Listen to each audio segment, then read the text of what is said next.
5 de maio, desculpa, 5 de maio, a turma ODO 05MA, orientação profissional. Nós teremos hoje uma participação especial da equipe da Isabela, que trouxe uma convidada.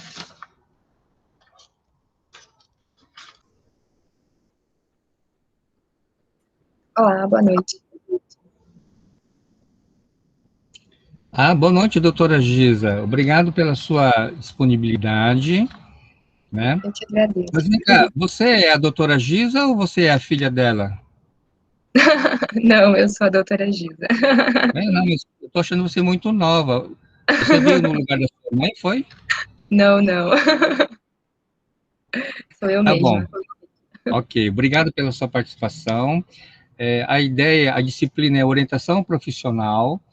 Então, nada melhor do que profissionais que já estão no mercado, compartilhar da experiência. Então, a gente gostaria que você falasse um pouco da sua vida, né? A sua trajetória pode ser acadêmica e profissional, e depois a gente vai dar um espaço para os alunos fazerem perguntas.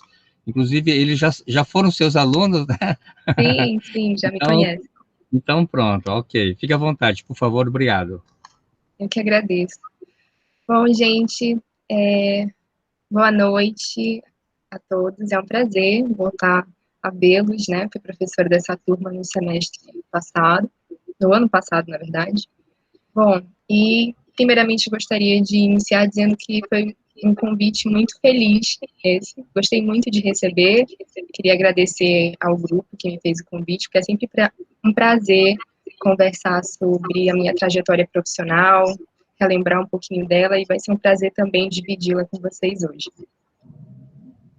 Bom, quando me foi passado o convite, né, os alunos me falaram um pouquinho, me orientaram que era para conversar um pouquinho sobre a minha trajetória, né, como foi que eu escolhi o curso, e também quais foram os desafios, as surpresas positivas e negativas. Então, vou inicialmente falar um pouquinho sobre isso, e ao final repassar também algumas sugestões que eu deixo, né, para vocês aí que estão ainda no processo de formação, sugestões que eu recebi durante a minha graduação e outras também que eu já pude observar depois de formada, né, e que eu sempre gosto de repassar para os alunos também, certo? Bom, então vamos lá.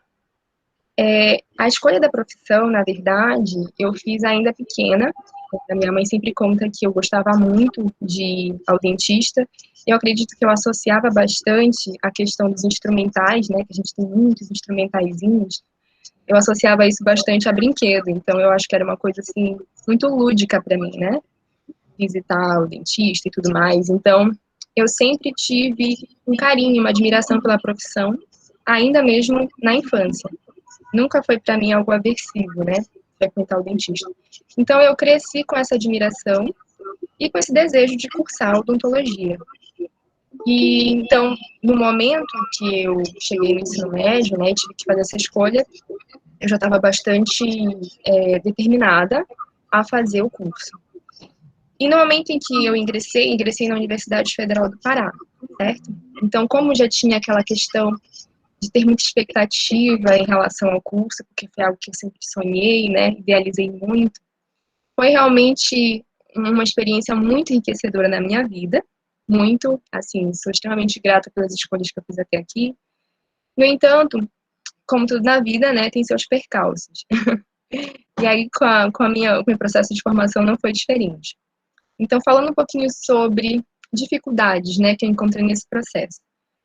A instituição, como todas as outras, né, tem seus pontos positivos e seus pontos negativos também.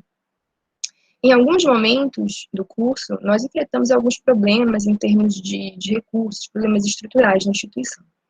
E isso, eu lembro que fez com que a gente paralisasse o curso em 2 momentos. Eu, durante a minha graduação, passei por 2 momentos de greve, né, na UFPA. Um bem no início do curso e outro ao final. E, logicamente, esse do início ele foi bastante desafiador, justamente porque, como eu falei, eu entrei com muita expectativa, né? Era uma coisa que eu queria fazer desde sempre e tudo mais. Então, foi algo que, de certa forma, me frustrou um pouco. Eu lembro que esse período foi o período de maior afastamento que eu fiquei, nós ficamos 6 meses parados. E esse processo de retomada foi muito frenético. Eu lembro que a gente teve que fazer provas, assim, em períodos muito atípicos, passamos Natal, Ano Novo, Carnaval, tudo assim, estudando muito para a gente conseguir condensar, né, os semestres, tudo que foi perdido, e assim conseguir, então, se formar em tempo hábil. Já a greve do final foi mais tranquila, eu acho que a gente ficou parado por uns 3 meses. Mas, de qualquer forma, esses desafios, eles trouxeram um pouquinho de frustração no processo. Além disso, a gente também enfrentava alguns problemas em termos de reforma de alguns laboratórios e clínicas. Mas, assim, hoje a administração da faculdade, ela é excelente. Eu vejo que a gente já conseguiu evoluir muito em termos de estrutura lá, e que bom, fico muito feliz por isso. Eu acompanho as postagens, né, em relação ao espaço físico, ele realmente melhorou muito. Os atendimentos ficaram bem mais organizados do que da época em que eu fiz, né? Então, realmente, fico muito feliz por essa conquista, que também é uma conquista dos alunos. E hoje também, os professores que estão responsáveis, né, dessa parte administrativa, que estão à frente, são professores muito comprometidos. Então, isso realmente refletiu bastante na forma, na organização do curso. E hoje ele já está bem mais estruturado. Mas, então, no momento em que eu fiz, que foi, entrei em 2012 e saí em 2016, nesse momento, eu passei esses períodos, assim, conturbados da própria instituição. Mas, assim, não me sinto prejudicada por isso, porque eu acho que a gente conseguiu correr atrás, os professores ali que acompanhavam a gente eram profissionais muito capacitados, eram profissionais de uma competência extrema, então eu realmente acredito que a gente conseguiu aí suprir as lacunas, né, nesse processo de formação. Isso é até, inclusive, um conforto que eu gostaria de repassar para toda essa geração que está enfrentando também essas dificuldades durante a pandemia, né? Eu vejo muitos alunos, inclusive, questionando o processo de aprendizagem, dizendo, professora, eu não sinto que eu estou aprendendo da mesma forma. Gente, os desafios, eles sempre vão existir, como eu estou dizendo para vocês, né? O de vocês é a questão da pandemia, e eu passei por esses momentos também que foram delicados, mas a gente consegue superar sim, e a gente consegue atingir os nossos objetivos, né? Mesmo com essas adversidades, mesmo com esses percalços, quando a gente se empenha para superá-los. Bom, mas eu nem acredito que esse seria o maior desafio que eu passei. Realmente, esses problemas estruturais, eles frustraram um pouquinho, mas eu acho que o maior desafio mesmo da minha graduação foi eu saber gerenciar o meu tempo, saber gerenciar a minha disciplina, saber gerenciar as minhas expectativas. Eu acho que eu saber conduzir aquele momento ali foi o meu maior desafio, certo? A gente sabe que, por mais que a gente se dedique muito, e por mais que a gente estude muito, que é o perfil de muitos alunos ali que eu vejo, né, na Fibra, a gente sabe que a gente, às vezes, tem realmente um pouco menos de habilidade em uma disciplina, e isso é perfeitamente normal. Então, por mais que seja um curso que a gente ame e que a gente se dedique muito, é natural, nas primeiras tentativas, não dar certo. É natural, às vezes, a gente ter um desempenho aquém. E é exatamente por isso que a prática constante, ela é tão importante, ela é fundamental. Isso é uma coisa que a gente sempre reforça em sala, seja na disciplina de escultura, né, seja na disciplina de dentística, disciplinas que eu já pude acompanhar. Eu sempre reforçava muito com os alunos, porque a gente percebia a frustração deles de se dedicar, se empenhar para fazer algum trabalho ali e não ficar realmente tão satisfatório. Então, isso acontece com todo mundo, exceto os grandes mentes, os gênios, né? Mas a gente não. A gente realmente precisa de um período de adaptação, a gente precisa repetir, errar e repetir, repetir, repetir para poder acertar. Então, eu acredito que esse foi o maior desafio mesmo. O maior desafio que eu encontrei na minha graduação foi saber fazer as escolhas, foi saber gerenciar a ansiedade, saber gerenciar a frustração, saber gerenciar tudo aquilo, né? E conseguir fazer, aproveitar as oportunidades que me apareceram ali no momento. Bom, e falando um pouquinho também sobre algumas sugestões, né, que eu gostaria de repassar para vocês. Falando um pouquinho da minha formação, fiz a graduação na Universidade Federal do Pará em 2012 até 2016, E, na sequência, eu ingressei no mestrado, tá? Um mestrado acadêmico, em período de 2017 a 2019. E, concomitante, eu fiz especialização em ortodontia. Então, sou ortodontista, tá? Fiz pela ABO. E como foi que a minha escolha por essas áreas, né? No momento da graduação, quando eu entrei, eu tinha um perfil bastante voltado para reabilitações, para restaurações. Eu adorava acompanhar, né, esses profissionais que mostram assim antes e depois, e a gente vê ali que um sorriso que era extremamente assimétrico e tudo se tornava através de uma transformação, através de uma intervenção ali cirúrgica ou estética, enfim, se tornava um sorriso extremamente harmonioso. Adorava acompanhar essas coisas. Então, eu acho que todo mundo que entra na odontologia entra um pouquinho assim apaixonado por esse lado clínico. Mas o que aconteceu na minha graduação especificamente foi que eu descobri uma outra veia, que foi o lado acadêmico. E isso foi, eu acho que a minha maior conquista, a maior surpresa, né, digamos assim, a surpresa mais positiva do meu processo de formação. Quando eu ingressei, eu iniciei um estágio no hospital universitário, no Barros Barreto, e também comecei a fazer parte de um grupo de pesquisa do laboratório, que era um grupo mais focado na biologia oral. Meu professor de histologia era quem comandava esse grupo, e me convidou para fazer parte. E aí, nitidamente, eu comecei a perceber na minha graduação que o meio acadêmico, ele me chamava mais do que o clínico. Então, em um determinado momento, eu optei abandonar o estágio e continuei somente no laboratório. E assim, o meu crescimento profissional, ele, ele aconteceu de maneira muito mais satisfatória, digamos assim. Eu consegui chegar onde estou, né, devido a essa minha escolha. Eu realmente, durante a graduação, comecei a me interessar muito por pesquisa e fui começando a também desenvolver um apreço por essa parte mais acadêmica. Então, foi quando eu comecei a decidir que queria ser professora. E isso, esse momento em que eu comecei a perceber que tinha mais perfil para isso, me fez, assim, direcionar as minhas escolhas ali dentro para participar de projetos de pesquisa. Então, dentro do laboratório, eu tive a oportunidade de atuar tanto em experimentos científicos, meu TCC, a minha monografia do mestrado, a minha dissertação, foram na área laboratorial, então fiz trabalhos com animais, pesquisava intoxicação com flúor, e todos os dois trabalhos foram nessa linha, né? Então, eu participava de pesquisas, de experimentos em animais, que eram conduzidos no laboratório, e aí a gente fazia vários testes, fazia testes bioquímicos em sangue, em glândula, em vários tecidos, dissecava ali os animais, e aí ia avaliar uma série de parâmetros bioquímicos, proteômicos, enfim. E isso me agregou muito conhecimento nessa parte, mas que é mais voltada para a biomedicina mesmo, né? Essa parte mais da biologia oral. E também, além desses projetos experimentais, eu também tive a oportunidade de atuar em alguns projetos de extensão, ainda no laboratório. A gente tinha professores ali também que conseguiam desenvolver projetos nessa linha de extensão. E só para esclarecer, os projetos de extensão são aqueles projetos que têm um cunho mais social. Então, a intenção deles, né, quando a gente fala em extensão, é justamente extrapolar os muros da faculdade, da universidade.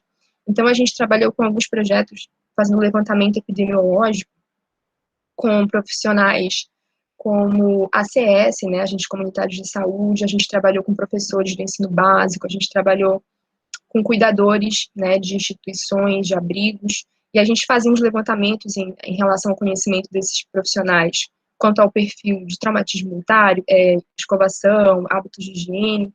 E aí a gente sempre organizava palestras, momentos de discussão, elaborava cartilhas. Então, dentro do laboratório, eu consegui desenvolver essas múltiplas atividades, né? Consegui desenvolver pesquisas experimentais, consegui também desenvolver pesquisas com esse cunho mais social.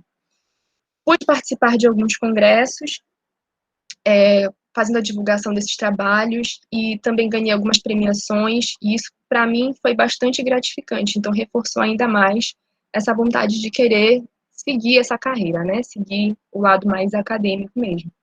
Então, ao final da minha graduação, eu já tinha decidido que queria ser professora, que queria me dedicar ao mundo acadêmico e, portanto, eu escolhi fazer mestrado logo que sair da graduação. Então, terminei e fiz o processo de seleção e consegui passar. Então, em 2017, iniciei o mestrado e encerrei em 2019.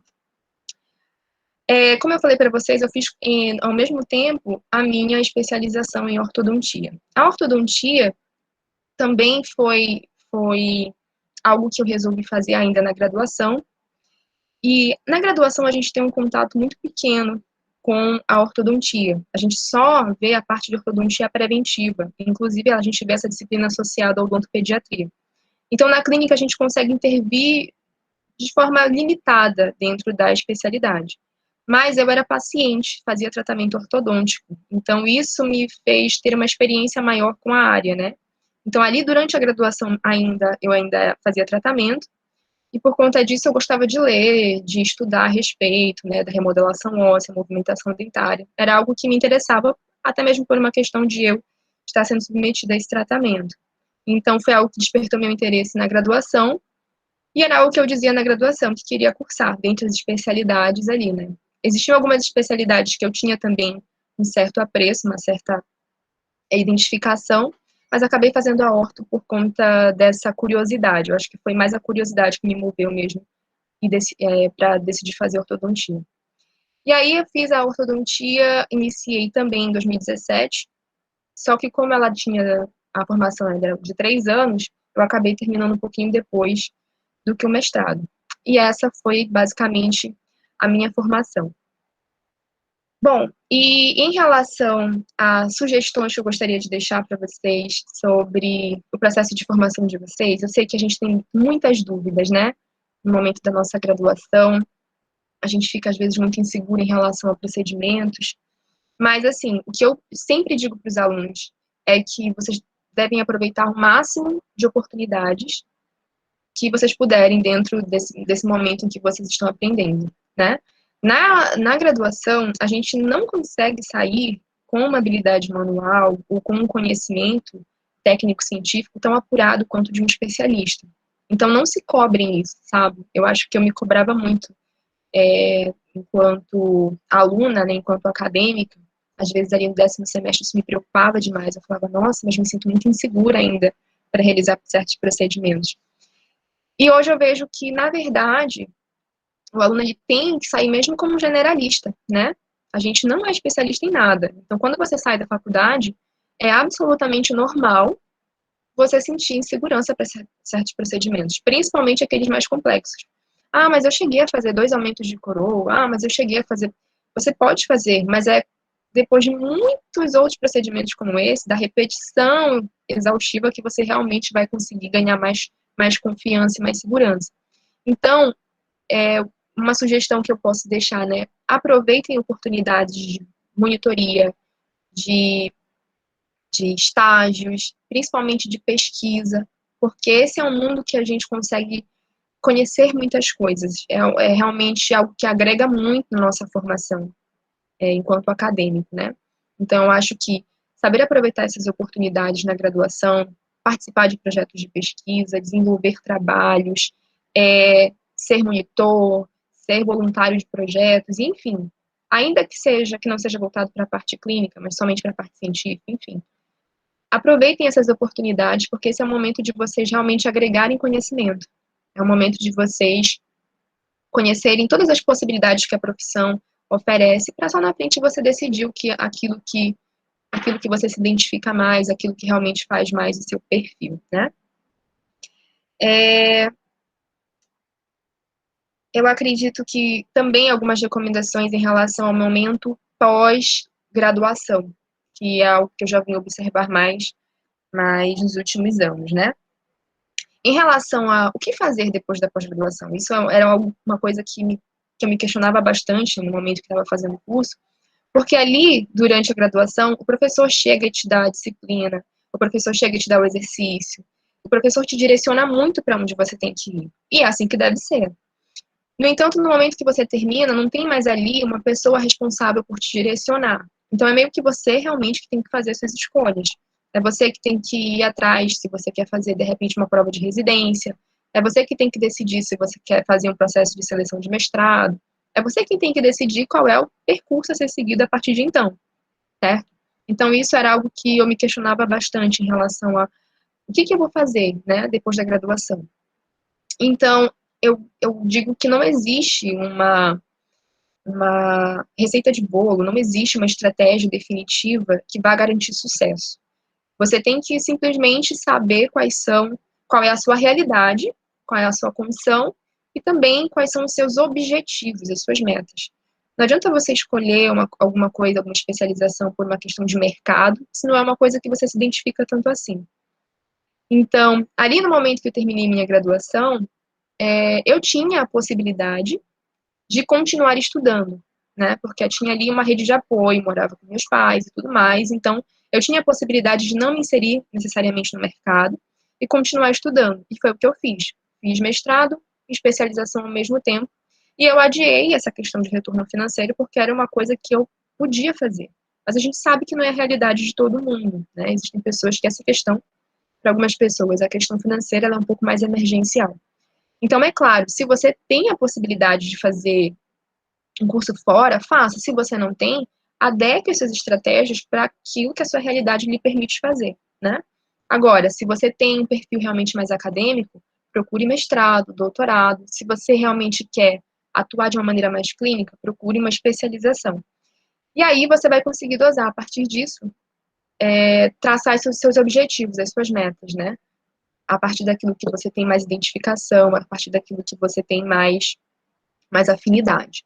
Mas essa questão de tempo, não necessariamente, antes dos 30 eu tenho que ter uma especialização. Esse tipo de coisa eu não gosto muito de, de seguir, nunca gostei. Então, a gente faz as coisas no nosso tempo, de acordo com a nossa disponibilidade, de acordo com a nossa condição, né? Se para você é importante atuar como generalista primeiro, para perceber o que você tem mais habilidade, o que você tem mais prazer em fazer, perceber o mercado, e a partir disso fazer uma especialização, ok. Agora, se não, você quer ser um especialista, você já está decidido qual é a área que você quer seguir, então faça a especialização assim que terminar a graduação.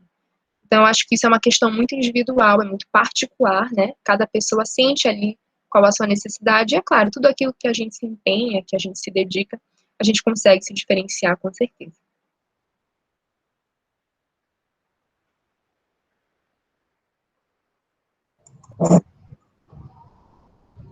Show de bola. Professora, muito obrigado. Agora, os alunos vão poder fazer pergunta. Vocês podem usar o chat ou podem fazer pergunta verbalmente, como vocês desejarem.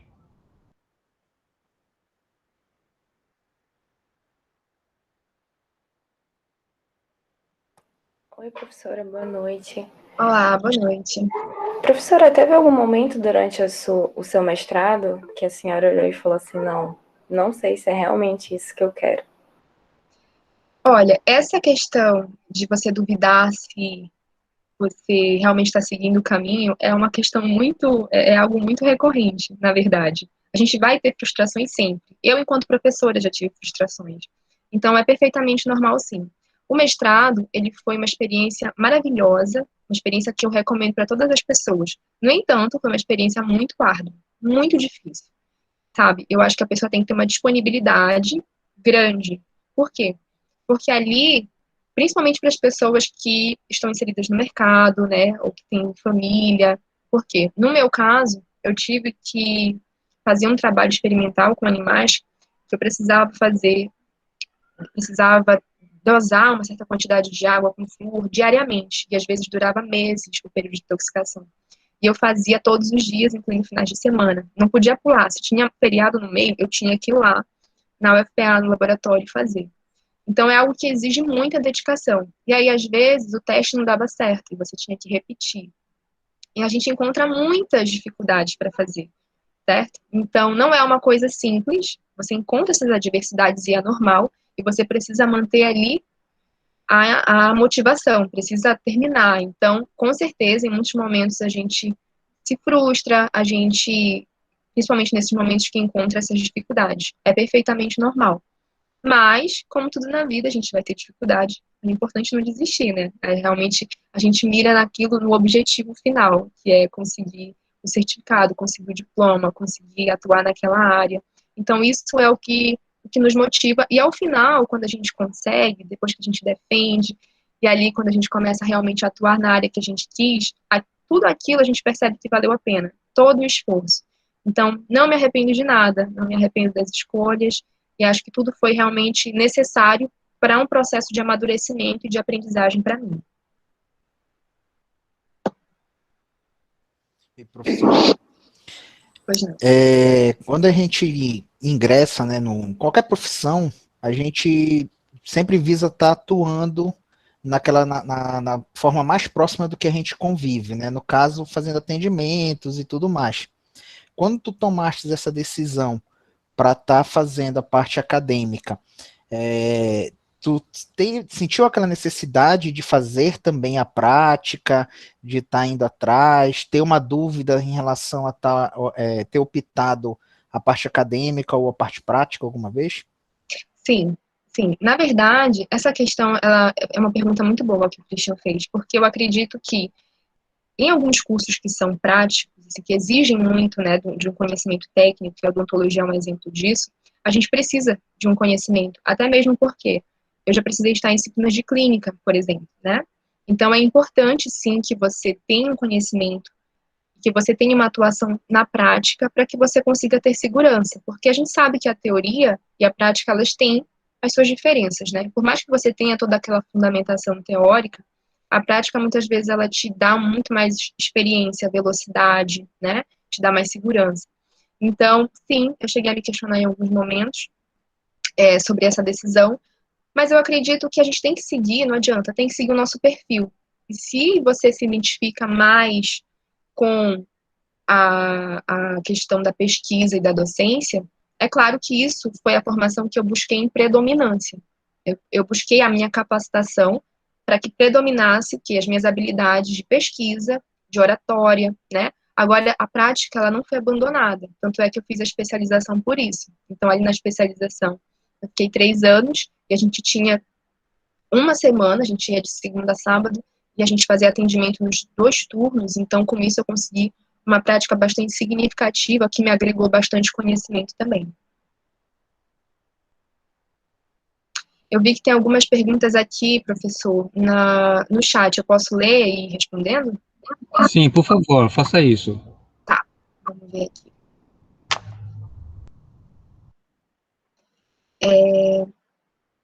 A Samara Freitas me perguntou: oi, professora, boa noite. A senhora teve alguma matéria que teve mais dificuldade? Sim, claro. É normal também a gente ter dificuldade. Na verdade, assim, eu nem acho que foi dificuldade no sentido de achar a matéria muito difícil, muito complexa. Mas realmente foi uma matéria pela qual eu não me apaixonei definitivamente, que foi a endodontia. Eu brinco que a endodontia, ela é uma disciplina que ela causa grandes emoções nos alunos. E isso eu percebo desde a minha graduação e na fibra também. Ou os alunos amam a endodontia, ou os alunos não suportam a endodontia. Ela não consegue passar assim despercebida. Então, eu tinha uma professora maravilhosa, os profissionais que ficavam com a gente na clínica eram fantásticos. E assim, a teoria de endo era algo que eu gostava muito, eu achava muito prazeroso de estudar. Mas, curiosamente, na prática não era uma coisa que me deixava muito feliz de fazer. Eu não sei porquê, eu acho que realmente não rolava identificação. Nunca, sempre fui para os laboratórios, atendi pacientes também, cheguei a fazer na graduação, porém, era algo que eu tinha certeza que eu não ia fazer depois de formada. Foi uma das especialidades, assim, que eu descartei de cara, porque realmente eu não consegui sentir prazer, né? Mas a endodontia é meu maior exemplo. Geralmente, endo, prótese e orto são as disciplinas que eu vejo, assim, essa questão que os alunos amam muito e seguem a especialidade, ou então detestam e não querem nem pensar em fazer. Bom, deixa eu ver aqui. O Davi perguntou: teve alguém que foi o grande incentivador para a área acadêmica ou foi tudo somente nas suas experiências? Sim, o professor que eu escolhi como orientador. Ele foi o grande incentivador, é uma pessoa que eu tenho uma admiração muito grande.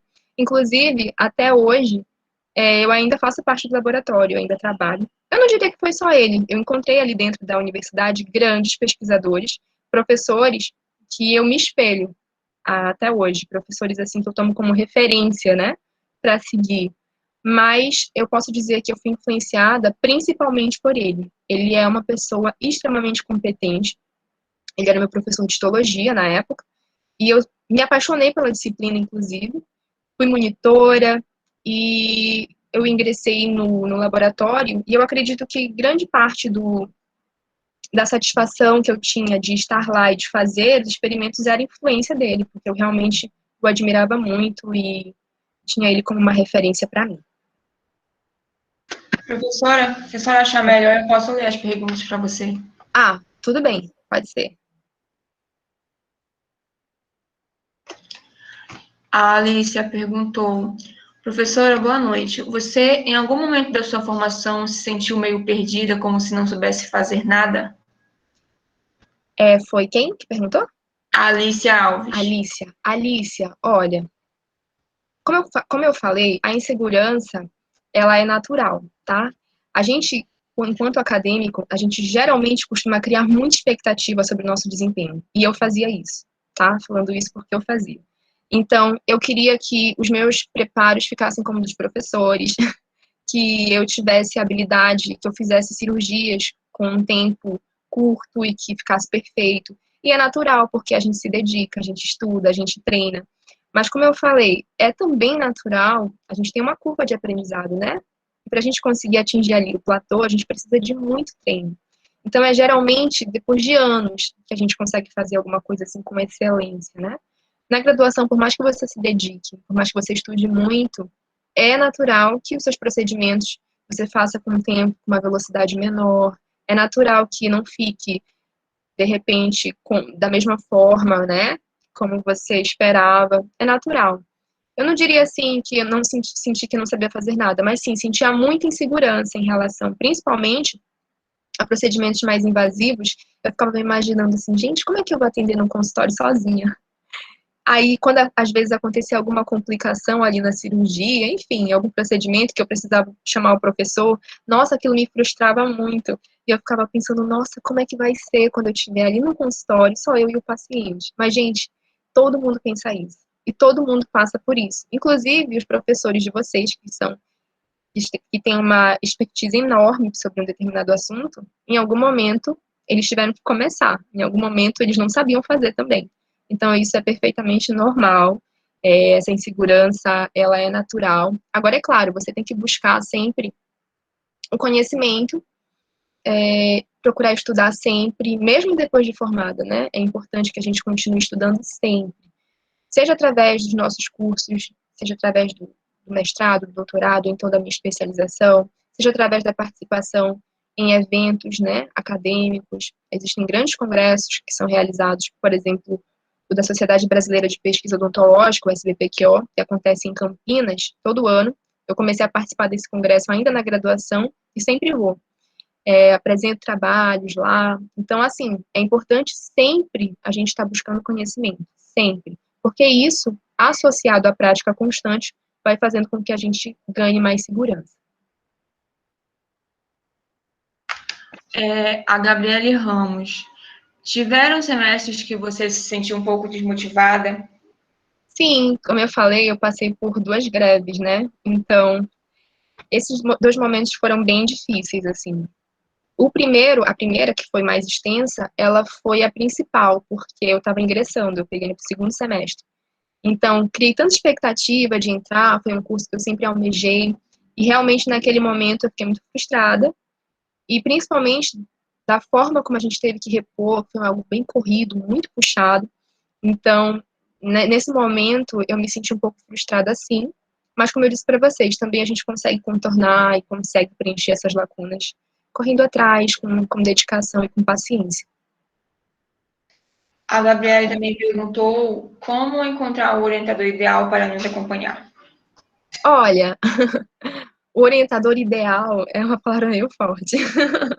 Mas assim, eu confesso para vocês que não fui eu quem escolheu o orientador.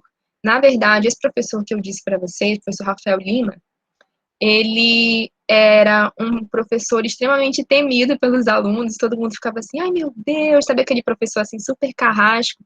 Eu jamais imaginava que ia fazer parte do laboratório dele depois, inclusive era uma pessoa que eu falava, não, nunca.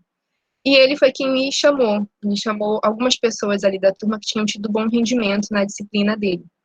Então, eu confesso que na verdade, ele foi que me deu a oportunidade, né, de ingressar no laboratório, não fui eu quem decidiu.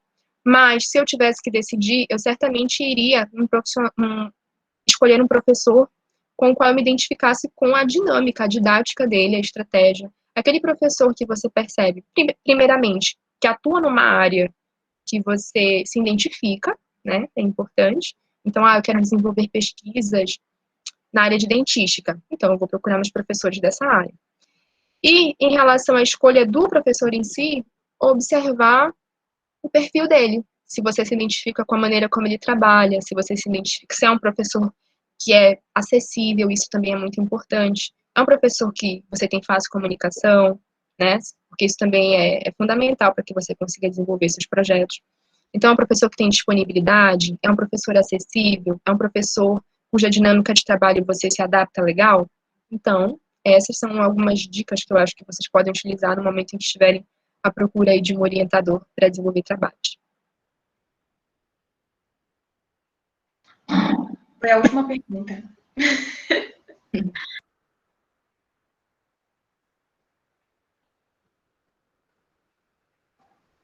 Alguém mais vai querer fazer a pergunta para a professora Giza? O Davi, quais os planos futuros? Doutorado? Sim, o próximo passo é o doutorado. E como eu disse para vocês, a gente às vezes tem alguns objetivos e a vida vai e leva a gente para outros caminhos, né? Eu já tinha, depois que saí do mestrado, fiz alguns planejamentos e tinha a intenção de ter ingressado há mais tempo já no doutorado. Acontece que a pandemia, ela mudou um pouquinho, né, a rotina de todo mundo. Então, eu acredito que em breve, espero, mas aí vai depender de como é que vai estar a situação em termos de pesquisa, né? A estabilidade também do próprio laboratório. Ele também perguntou sobre a área, né? Bom, como eu disse, eu tive uma experiência muito positiva com um orientador que eu escolhi tanto no TCC quanto no mestrado, né? Que é esse orientador que trabalha na área da biologia oral.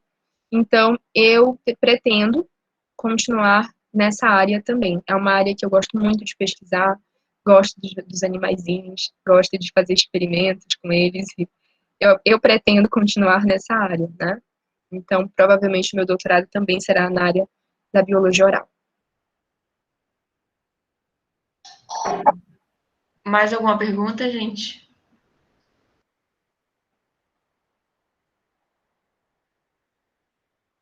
Professora Giza, tem algum projeto atualmente na faculdade voltado para essa área mais de acadêmica, projeto de extensão que esteja envolvido? Eu não, no momento eu não estou envolvida em projetos na instituição, mas é algo que eu desejo também desenvolver. Já até conversei com alguns professores para a gente fazer parceria, conversei com a Thaís, porque antigamente eu ficava na disciplina junto com ela, né, de dentística. Então, já conversei com alguns professores para a gente desenvolver alguns projetos, porém, no momento, ainda não estou à frente de nenhum trabalho, de nenhuma pesquisa. Professora, peraí. A Ellen Assis. Sempre gostou de ensinar, professora? Olha, para ser sincera, eu sempre gostei de oratória, assim.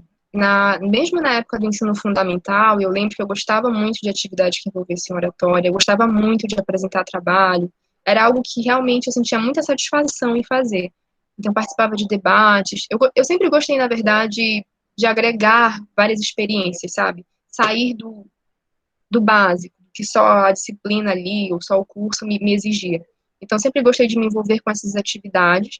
E como eu disse, já tive também a experiência de ganhar algumas premiações em congresso, então eu acho que isso, de certa forma, me motivou mais ainda a querer aperfeiçoar, né, essa característica. Então, eu posso dizer que sim, eu sempre gostei de me expressar, sempre gostei de atividades envolvendo oratória, e no mestrado eu consegui aperfeiçoar, né, essa atividade, consegui aperfeiçoar a prática.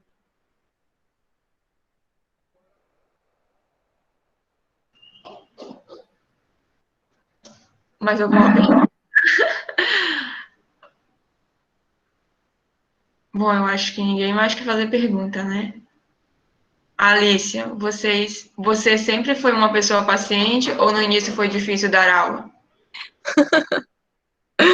Olha, eu acho que eu sempre fui uma pessoa paciente, sim. Mas a docência tem muitos desafios, muitos. Inclusive, quando eu já tinha tido a experiência de dar aula no mestrado, na verdade, desde a graduação, como professora ele dava aula de histologia, eu era monitora, né?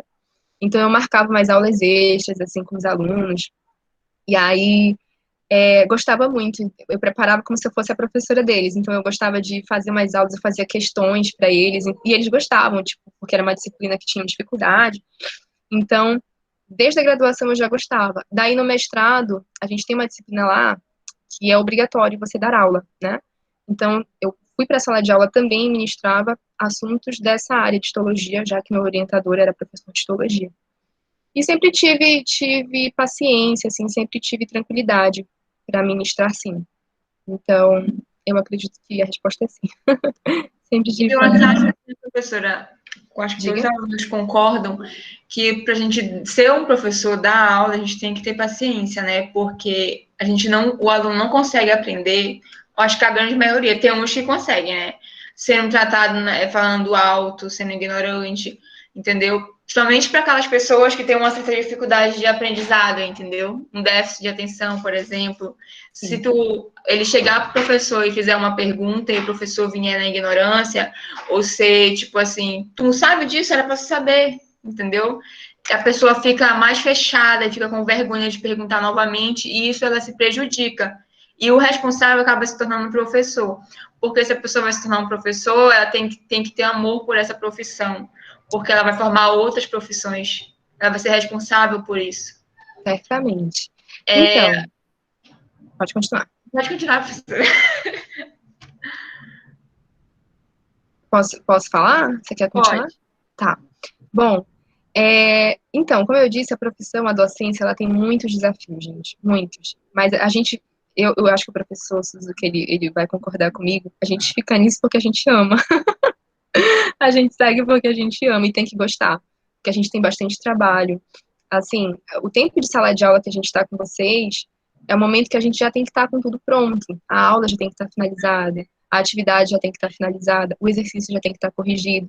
Então a gente traz tudo para casa e a gente tira realmente do nosso momento muitas vezes de lazer, né, para estar fazendo. E a gente faz porque a gente gosta. Eu gosto, particularmente, né, de tirar ali nos momentos de lazer para ler artigos, para acrescentar material nas aulas, para pesquisar alguma ferramenta que seja que faça com que vocês interajam mais, para pesquisar algo que seja mais interessante de colocar na aula, enfim, para realmente melhorar a qualidade daquilo que a gente está tentando ensinar. Eu acho que para a gente conseguir ter êxito, né, nessa parte de docência, é importante realmente ter algumas qualidades, como a questão da empatia, como vocês colocaram, a paciência, né, e a empatia. Eu sempre tive, como eu disse, prazer em ensinar, em repassar conhecimento, e nunca me importei de repetir quantas vezes fosse necessário, sabe? Nunca julguei, nunca. Mesmo ainda na época que eu ainda não tinha o mestrado. Então, sempre, o processo de aprendizagem, ele é individual, ele é particular, cada pessoa tem o seu, e algumas pessoas, naturalmente, também precisam de um pouco mais de tempo, precisam de um pouco mais de atenção. Na universidade, na época em que eu estava no mestrado, eu tive a oportunidade de dar aula, como eu disse, né, na disciplina de histologia, e eu tive, na época, tinham duas alunas, uma na turma da manhã e outra na turma da tarde, que eram portadores de deficiência. Então, tinha uma aluna que, se eu não me engano, ela era muda, surda, não lembro exatamente se ela era os dois. Ela tinha deficiência, não sei se só auditiva, ou enfim, mas ela tinha um intérprete que acompanhava na aula. E eu falava de maneira extremamente lenta. E, às vezes, a intérprete não conseguia entender termos mais técnicos, né? Então, odontoblasto e tal, a gente tinha que falar odontogênese, amelogênese. Então, eu escrevia no quadro, fazia esquema, mandava roteiro para ela sozinha, né? Mandava as aulas, mandava roteiros para as meninas que iam traduzir, as alunas. Então, a docência, ela te exige isso. Ela te exige uma constante capacidade de se adaptar. Sempre vão existir desafios. A aula que a gente dá nunca é a mesma. A aula que eu dei para vocês de escultura no semestre passado não é a mesma que eu dou de escultura hoje para a turma. Por quê? Porque sempre cada turma é uma turma, cada aluno é um aluno, e sempre vão exigir desafios, sempre vão surgir desafios diferentes que te exigem, né, adaptação. Então, eu acho que isso é o legal, é algo que me motiva, é o que eu acho bonito na nossa profissão. É justamente a gente ter que se reinventar. Veio aí a pandemia e nos obrigou a aprender uma série de ferramentas, né, a utilizar aqui essas reuniões online. Então, o processo de ensino-aprendizagem é um processo que ele pede a todo tempo reconstrução, adaptação, e isso é o que realmente me encanta na profissão. Então, para mim, é algo que, embora seja desafiador, é positivo. A Gabriela perguntou qual foi a situação mais complicada na docência, ou mais inusitada? Na docência, deixa eu lembrar. Eu acho que, na verdade, não teve uma situação muito específica, assim, de ser crítico, mas eu acredito que muitas vezes a gente, claro, cada professor tem o seu desafio. O fato de eu ser mais nova, às vezes, em alguns casos, já gerou alguns questionamentos, principalmente insegurança quanto à minha formação, quanto à minha capacidade, né, por parte de alguns alunos, quanto à minha capacidade de estar à frente ali de uma turma. E eu tive algumas situações um pouco mais delicadas na época que eu fazia mestrado. Até que na Fibra, não, graças a Deus, eu sempre fui bem-vinda e os alunos têm uma relação bem positiva comigo. Mas na época do mestrado, quando eu substituí o professor em algumas aulas, eu percebi alguma resistência de certos alunos, assim, de me obedecer, de contribuir comigo, sabe, durante a aula. Então eu perguntava assim, vocês estão entendendo? Aí eles falavam, não, para me desestabilizar. Mas assim, a gente tem, no momento que a gente escolhe a profissão, a gente tem que saber lidar com isso. Vai existir, né? Principalmente como eu não tenho tanta experiência assim, né, comparado a alguns colegas que têm muito mais experiência e muito mais segurança em sala de aula do que eu, é natural, é um processo que eu aceitei, que faria parte, né, da minha trajetória e que eu vou superar, tem que lidar. O Davi perguntou, ainda faz atendimento na área da ortodontia? No momento atual, não estou fazendo.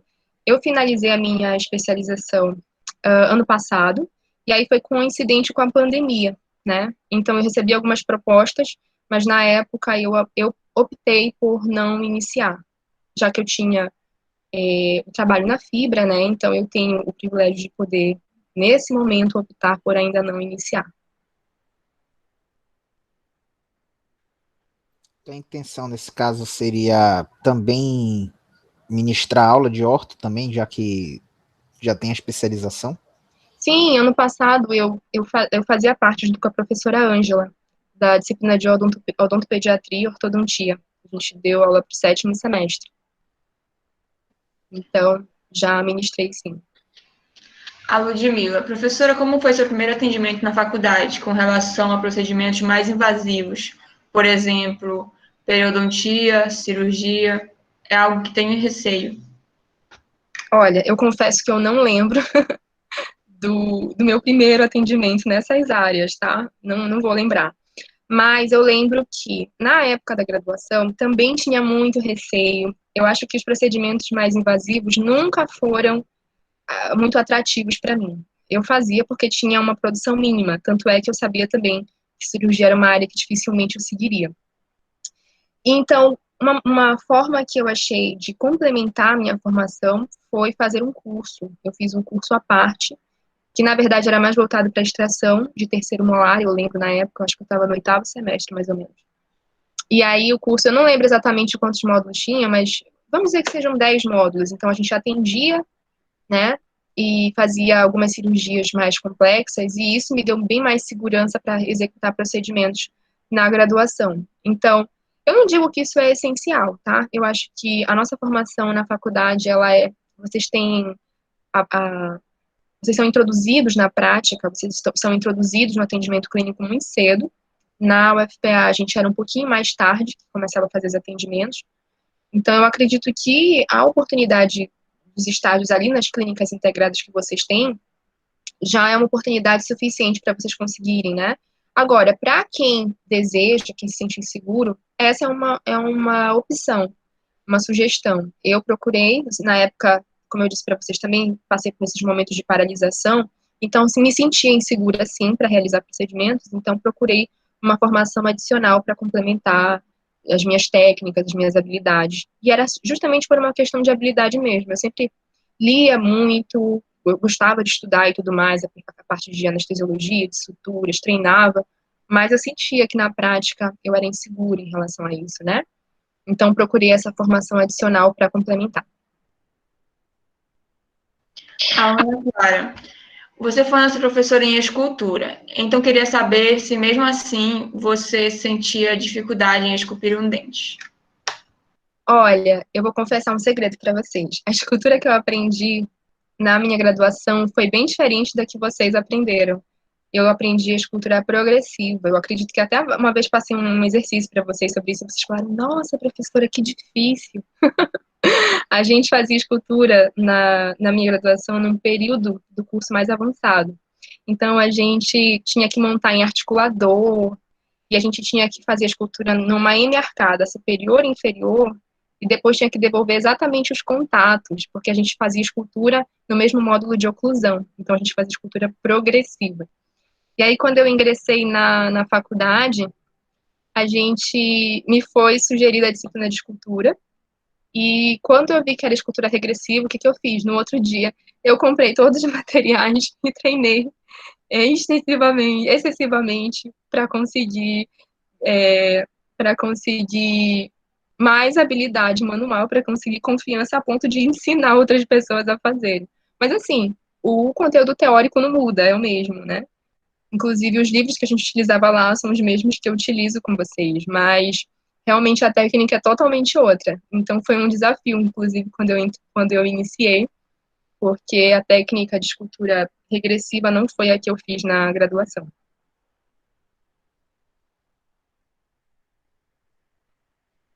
Acho que as perguntas encerraram. Estão só surpresas mesmo. Mais alguma pergunta, pessoal?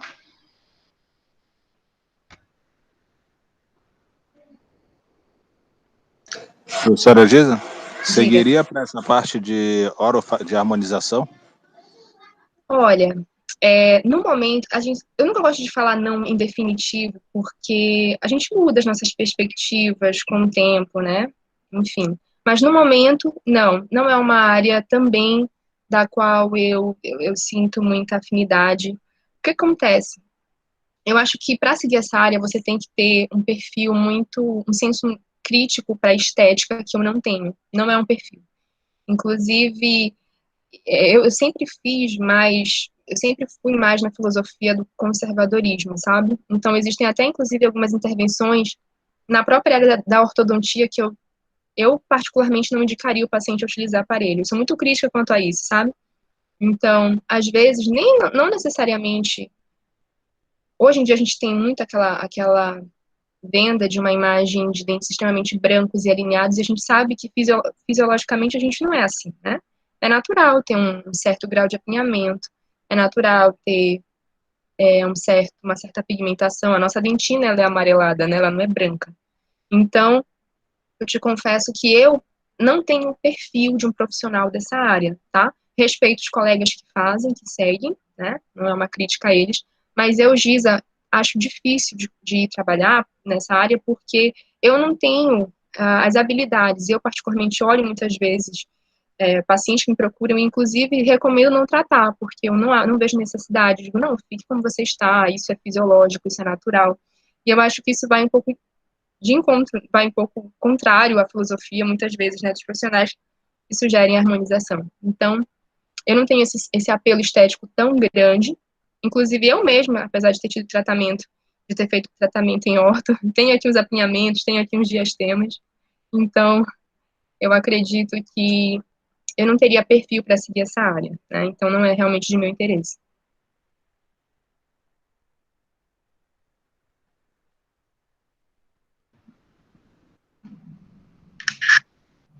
Alguma pergunta a mais? A Samara. Professora, eu confesso que eu tenho medo de ter pacientes que, por exemplo, acham que eu não sou capaz de fazer tal procedimento. Já passou por algo parecido? Olha, os pacientes, quando procuram clínicas dentro de instituições de ensino, eles estão cientes de que ali serão atendidos por pessoas que estão em processo de formação, né? Então, o paciente que procura, ele sabe que ali ele vai estar sendo atendido por um aluno que ainda está aprendendo e que muitas vezes é necessário, inclusive, que o professor intervenha, né, durante o atendimento, durante ali o procedimento. Então, eu acho que isso tudo é uma questão de conversa com o paciente. Primeiramente, você precisa passar segurança para o paciente, mesmo se você se sinta um pouco inseguro, mesmo que você não tenha tanta confiança assim, por ser uma questão, por ser um procedimento que você está fazendo pela primeira vez. Mas nunca diga isso. Sempre tente passar serenidade, tranquilidade. Não demonstre o seu nervosismo para o paciente. Para isso, é fundamental que você faça um planejamento antes de fazer o procedimento, antes de executar, certo?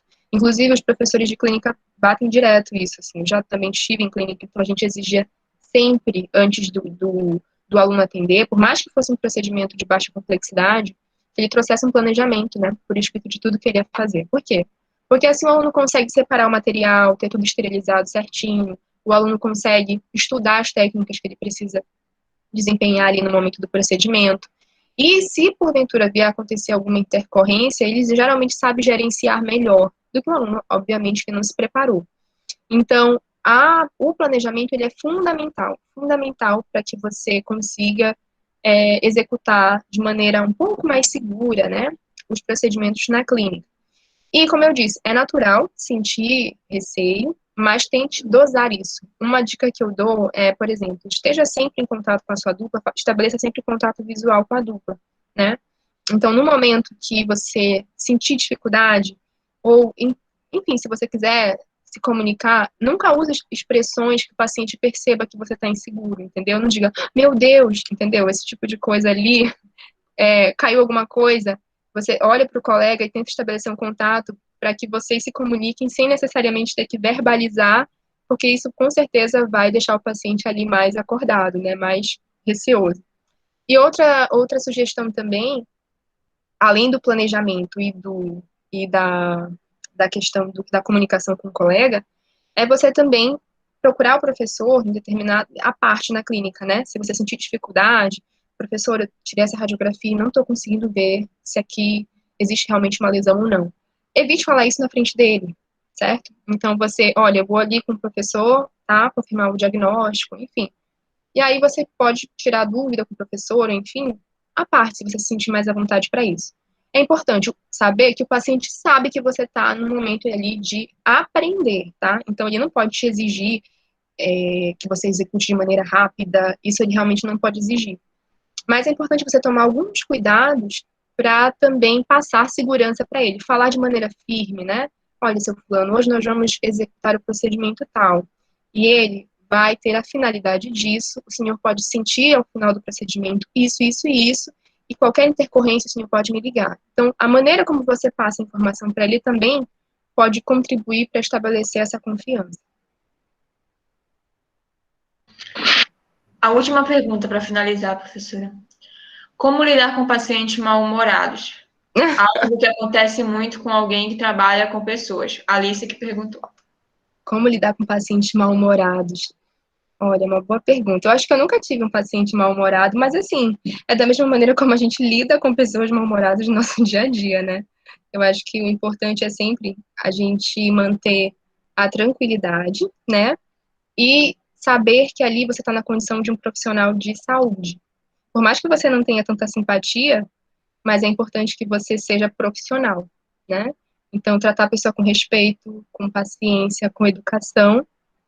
E se porventura esse paciente é resistente a alguma técnica, resistente, te trata de maneira, enfim, que possa ali ser desrespeitoso, você pode verbalizar isso para ele, mas de maneira também profissional, certo? Pode até dizer isso que a gente comentou, né? Olha, seu fulano, você está numa instituição de ensino, certo? Então aqui os alunos realmente estão em processo de formação e eu posso lhe garantir que eu estudei muito para executar o seu procedimento, estou segura para fazê-lo, e se porventura for necessário, o professor está aqui na clínica e ele pode contribuir, pode auxiliar com o que for necessário, certo? Então, você pode tranquilizá-lo nesse sentido e dizer, né? Então, eu preciso contar com a sua colaboração. É isso. Professora, pois não. como foi a sua experiência na clínica de odontopediatria? A minha experiência na clínica de odontopediatria. Estava na ponta da língua. Olha, por Pra incrível lidar que com os pareça... pais, com a família, né? Porque acaba que a gente tem um contato muito grande com eles, né? Então... Sim. Eu nunca tive grandes problemas, confesso para vocês. Também atendi pacientes infantis na minha especialização, né, de ortodontia, que acaba sendo uma especialização muito próxima da odontopediatria. Graças a Deus, nunca tive, assim, grandes problemas. Agora, o que acontece muitas vezes é que o paciente da odontopediatria, ele não vai ser um paciente muito colaborativo. Então, é sempre importante que, é natural, é da maturidade dele, né? Então, é sempre importante que a gente tenha o controle das técnicas, do que a gente, principalmente o planejamento, que eu já disse, né? O planejamento odontopediatria é fundamental. Você precisa ter todo o material certinho. Por quê? Porque o paciente é um paciente que ele não tem um limiar de tempo muito grande ali para colaborar com você. Então, você vai ter que fazer aquela restauração, você vai ter que fazer aquela ex num tempo reduzido, né? Quando comparado com um paciente adulto. A criança, ela não tem um limiar de tolerância muito grande para ficar na cadeira. Então, você precisa estar muito bem planejado para o procedimento que você vai fazer. Eu vou fazer uma restauração com ionômero. Você já tem que estar com tudo na bancada, próximo, para conseguir executar esse procedimento de maneira mais ágil, tá? E eu acredito que também essa questão da conversa com o responsável, da mesma maneira como eu falei anteriormente, né, de você passar segurança, de você passar tranquilidade, quando você faz isso, o responsável, ele cria uma confiança em você.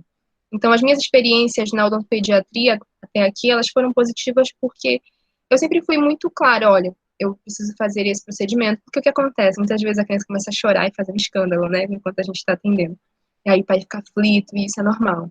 Mas você, olha, eu preciso executar esse procedimento. E muitas vezes, quando você explica, de repente o pai até te ajuda, né? Então ele, fulano, faça silêncio, se acalme, ele até te ajuda, ele até colabora durante o atendimento, quando você consegue transmitir para ele confiança, né? Segurança de que você está preparado para fazer aquilo. E também ter paciência para saber instruir esse pai e essa mãe, porque muitas vezes o pai e a mãe, eles desconhecem, são pessoas, né, que vivem em vulnerabilidade, enfim. Esse é um perfil que sempre procura bastante as clínicas da faculdade, e às vezes existem crianças com condição, assim, de cárie, uma experiência de cárie muito grande. Então, ali, você não tem que fazer só educação com a criança, mas também com os pais, muitas vezes é necessário, né? Então, você repassa o conhecimento para eles, você faz você compra o pai para trabalhar junto com você, né? Para te auxiliar ali no momento do atendimento. Aí também tem aquelas questões mais lúdicas, de a gente comprar um brinquedinho para criança. A gente gostava de enfeitar a clínica, né? Colocar balãozinho, ou então a gente imprimia desenhos e pedia para ele pintar e trazer na próxima. Eles ficavam super felizes e traziam, e a gente pendurava os desenhinhos deles, assim, olha, o seu desenho ficou muito bonito. Então, tudo isso é um reforço positivo que faz com que o paciente também goste, né, da experiência de ir ao atendimento odontológico. Bom, professora, as perguntas já encerraram por hoje. A gente agradece a senhora ter citado o nosso convite e a gente vai lhe entregar amanhã, né, como já combinei com você, uma lembrança. Espero que a senhora goste. Gente, obrigada. Eu que agradeço a oportunidade de conversar com vocês sobre esse assunto. É sempre um prazer para mim. E não precisava esse brinde, imagina. É um prazer para mim. O brinde é estar aqui com vocês, revê-los, saudades. Eu espero que vocês fiquem bem. Obrigada, professor Suzuki, também por essa oportunidade. Essa disciplina tem uma dinâmica muito gostosa. Gostei bastante. Ok. Professora, muito obrigado pela sua generosidade em compartilhar da sua experiência. Eu tenho certeza que os alunos adoraram, gostaram muito. A senhora trouxe muitas dicas. E só para fechar, são alunos do 5º semestre, e aí que conselho ou que dicas a senhora daria para eles se prepararem tanto na no restante dos 5 semestres que faltam, e o que eles precisam fazer ou estarem preparados para enfrentar o mercado de trabalho? Bom, em relação à dica para os próximos semestres, é aquilo que eu disse. Aproveitem todas as oportunidades que vocês encontrarem, tanto na faculdade quanto fora dela. Eu acho que tudo que vocês puderem fazer para agregar no momento dessa formação de vocês é importante. Porque todos vocês vão sair com um diploma, né? Todos vocês vão sair com o título de cirurgião dentista. Agora, obviamente, quem procurar mais participar de projetos de monitoria vai, com certeza, ter mais leques de opções, de oportunidades também nesse momento pós-formado, né, pós-graduação. Então, uma dica da graduação que eu deixo sempre é aproveitem esse momento realmente para fazer coisas além do básico que já é estudar para as provas, estudar e, enfim, serem aprovados. Não se contentem somente com ter boas notas e passar, tá? Eu acho que o profissional hoje ele tem que buscar mais, e é isso que faz a diferença, né, dentro do mercado de trabalho. E em relação à dica para o período após, né, a formação, é também a questão do estudo da formação continuada, né, que a gente chama. O que é a formação continuada? É você continuar estudando sempre. Então, nunca se contentem somente com o título de graduação de vocês. Essa é a dica que eu dou para todo mundo. Busque, se você tem perfil acadêmico, fazer mestrado e doutorado. Se você tem perfil mais clínico, fazer uma especialização. Busque participar de congressos que atualizam bastante a gente quanto aos procedimentos, às tecnologias, às ferramentas que a odontologia está tendo, né, que estão surgindo na nossa área. Então, busquem o conhecimento sempre. Busquem o conhecimento além do que já é necessário, do básico da graduação, e mesmo após formados, não sinto que vocês já sabem de tudo, busquem esse conhecimento constantemente, porque a odontologia vai passando por mudanças, como todas as profissões, e é importante que a gente se mantenha atualizado, né, porque muito do que a gente aprende na faculdade, depois de anos, acaba sendo defasado, então estudem sempre, essa é a dica. Ok, professora, muito obrigado mais uma vez, né, agradeço imensamente a sua contribuição, eu tenho certeza que foi muito útil para os alunos, né, eu acho que mais da metade das perguntas tem a ver com a insegurança que eles sentem em relação à disciplina, em relação à prática, e a senhora foi bastante empática, né, e compartilhar, dizer que isso é normal, né, então, muito obrigado mais uma vez, tá bom? Eu que agradeço. E aí, eu quero só fechar com os alunos, para a gente dar algumas orientações, tá bom? E muito obrigado, professora, viu, pela sua excelente palestra, por ter compartilhado a sua trajetória acadêmica e profissional. Obrigado. Obrigada, professor. Obrigada, turma.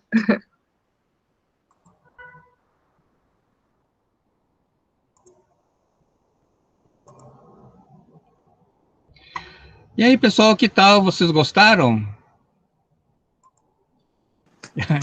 Sim, foi muito bacana. É muito show, Foi bem né? legal, professor. Muito bom, maravilhoso. Parabéns. Parabéns para vocês, né, que participaram, ok? Estamos tendo hoje, olha, 51 alunos. Que bom que vocês gostaram. No próximo encontro, é a equipe de quem que nós teremos? Deixa eu ver. É a minha equipe, professor, com a professora Cláudia. Ah, professora Cláudia. Ixi, Maria, vai ser show de bola. Cada vez melhor, né? Então, pronto. Pessoal, parabéns aí pela participação de vocês. Aqueles que, porventura, não tiveram presentes, a gente vai pedir para... Eu vou pedir para vocês avisarem, porque quem não está presente não está aqui, né, assistindo, ok? E, enfim, que possa fazer o relatório, que eu vou colocar o link lá na plataforma, ok? Não, a chamada, Vanessa, foi feita à medida que você foi entrando, ok? Então, todo mundo que entrou, eu fiz a chamada, tá? Então, não se preocupe com isso, ok? Então, quando você estiver lá no clínico... Professor, você fez a chamada que você disse, porque eu não fui chamada. Não, porque quando você entrou, Ana Clara, aparece uma mensagem, Ana Clara está pedindo permissão. Então, antes de eu dar permissão, eu já dei ok aqui na minha chamada, entendeu? No meu controle. Tudo bem? Tá? Então, quando vocês estiverem fazendo clínica, evitem de demonstrar, né, palavra de insegurança. Né? Ai, meu Deus, eu fiz uma cagada aqui no paciente. Não pode falar isso, tá? Imagina, já falar na frente dele vai ficar amarelo, né? Ok? Pessoal, então tá. Então, boa noite. Eu estou super, mega satisfeito. Eu estou achando a participação dos convidados excelente, uma empatia, uma identificação com a turma, e as perguntas que vocês estão fazendo extremamente pertinentes. Continuem assim, ok? E semana que vem vai ser maravilhoso. Eu já vi a participação da professora Cláudia, vocês vão amar a reunião da semana que vem, tá bom? Boa noite a todos, a gente vai se falando. Tchau, tchau. Boa noite. Boa noite, professor. Boa noite, professor. Boa noite, professor. Boa noite, professor. Tchau, tchau. Boa noite.